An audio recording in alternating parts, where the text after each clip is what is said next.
If, like me, you've been looking for ages for a simple, quick, cheap but professional way of sharpening your kitchen knives, then you might want to watch today's video because I think I've found the perfect solution.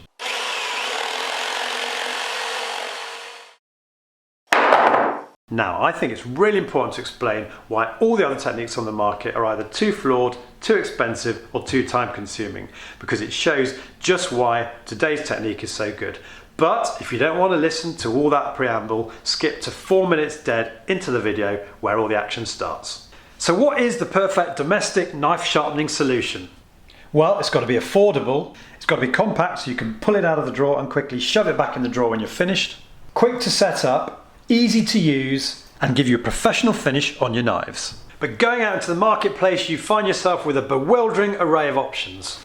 On one hand, you've got a vast array of honing steels, and then you've got various different knife sharpeners, both manual and electric. Now, whilst honing steels are fine for professional chefs, for us occasional users, you just don't get that consistency of angle and therefore sharpness on the blade. And the problem with a lot of the mechanised knife sharpeners is they take off so much of the metal they end up destroying the blade. So in my quest to navigate through all this retail noise and find the perfect knife sharpening system, I chanced upon this a couple of years ago, the Lansky Deluxe Diamond Knife Sharpening System. And why the Lansky? Well, it seemed like the most affordable professional knife sharpening system on the market. And those of you who follow my channel regularly might have seen the video that I did on this system. The fact that video's got over 1 million views is testament to just what a problem this is and how hungry we all are out there to try and find a good system to sharpen our knives. But even a system like this, which produces a fantastic factory edge on your knives and a literally razor sharp finish, isn't without its problems. Firstly, it's not cheap. With the additional accessories that you basically need to get the most out of this system, it costs over £100. Secondly, there's the faff factor. I've got to be honest with you, I've used this system literally 3 times. First time when I did the video and a couple of times since then. Whilst it's reasonably simple and straightforward, you do have to go through the process of setting up all the sharpening tools before you use it. But the main problem with this system, it's only appropriate for short knives. It's not great for your long carving knives because the hones are not designed to work over such a long knife. And you end up having to clamp it in 2 positions to sharpen each long knife, which is a massive pain. Now, there are systems out there that do work on longer knives, such as this Lansky 4-rod diamond ceramic turn box sharpener, but it still relies on you drawing the knife across the rods, which puts quite a lot of skill and practice into the process. And then you've got the Wicked Edge system, which is probably the professional knife sharpening system of choice, which does work with knife blades up to 17 inches, but quite frankly, at prices ranging from £225 to £999, let's face it, none of us are going to buy this system for domestic use. And to be complete, we should probably mention a diamond whetstone. This is a double-sided diamond whetstone from Trend. But again, the problem with something like this is it's the sort of thing you'd own if you do a lot of chisel sharpening. It requires a reasonable degree of skill and practice to maintain a consistent angle on the blade, and this isn't the sort of thing you're going to have lying about in a kitchen drawer. The purists in the comment section will say this or the honing steel is the way forward, but I never bother to get this out to sharpen my knives, and so I figure neither will you. So with all this taken into account and my Lansky stuck in the cupboard for the last 2 years, how have I been keeping my knives sharp? Well, the breakthrough finally came when I remembered one day that my Leatherman Surge penknife has a diamond file on it. And I realised that in pretty much under a minute I can sharpen even the longest of my kitchen knives by simply holding the blade in position and drawing the file across the blade. And what's brilliant about this, because you're holding the file rather than the knife, you've got complete control over the consistency of the angle that you're filing. Now, it gets better than that. When you sharpen a knife, you end up having a very fine burr right along the knife edge.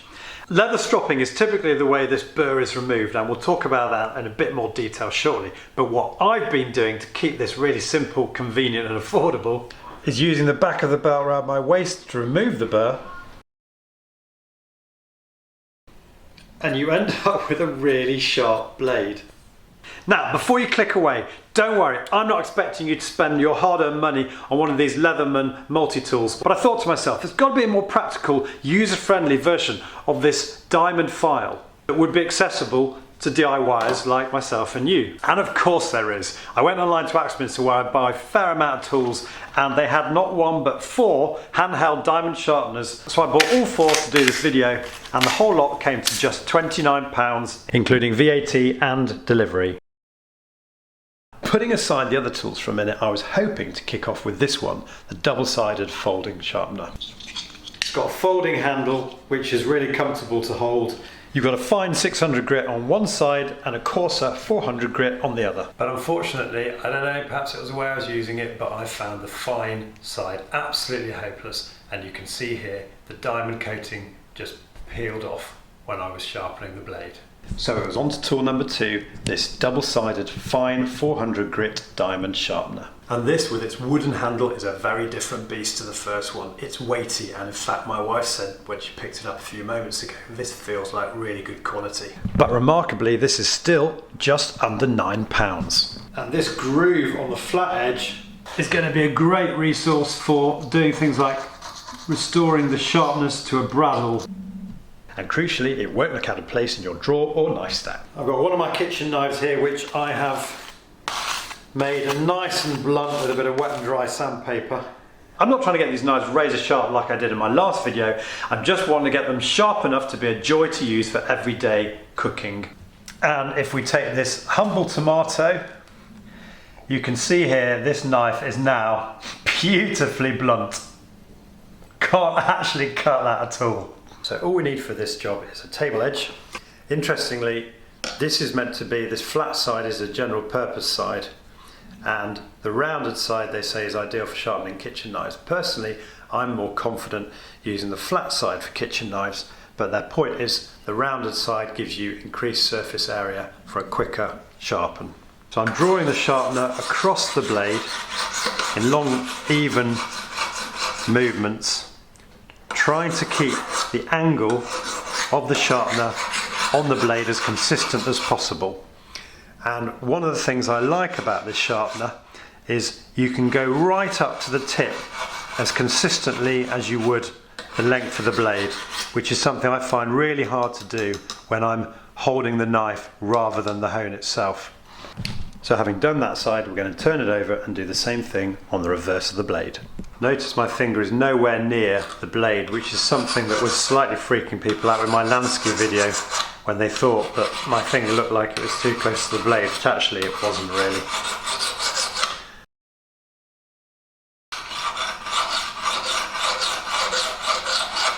The only danger really is dropping the knife on the floor, but with your feet nowhere near where you're sharpening, the risk of this is minimal. And I'm going to try now the rounded edge of the blade just to see how I get on with that. And then it's back to the old leather belt just to strop off the burr. And that, even with all my waffling, took just a shade over a minute. And now it's back to our tomato we had a minute ago. And let's see how effective it is now.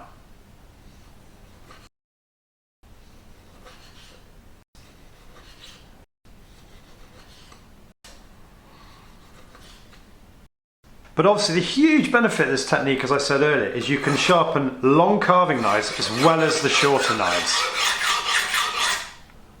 And again, you're going to end up with a lovely, almost razor sharp blade. Look at the cuts that I can get on that. And the other benefit of this curved edge, we can also sharpen the curved blades on our bread knife, which is something I was resigning myself never to be able to do.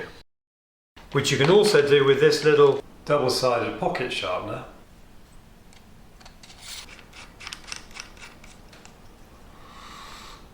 With this tapered point, specifically designed for sharpening, amongst other things, serrated blades. The final tool, this 4 grit diamond hone stone, which comes in 120, 240, 180 and 320 grits, with these different ranges of grit gives you fantastic versatility, although if it was me, I would be inclined probably just to buy this one. Now, I just want to talk to you quickly about stropping. The whole reason I use my leather belt is because typically it's around my waist, and with my Leatherman, which is often on my belt, I've literally got everything I need to sharpen a knife on my person. Using a bare bit of leather like this is helpful to get the burr off your knife. But if you watch any professional knife sharpening video, and after all, what I'm trying to show today is a really simple, quick way of achieving a professional finish on your blade. The professional knife sharpening videos often talk about stropping with a proper leather strop combined with a stropping compound. Now, if you watch my previous Lansky sharpening video, you'll see I made this leather strop.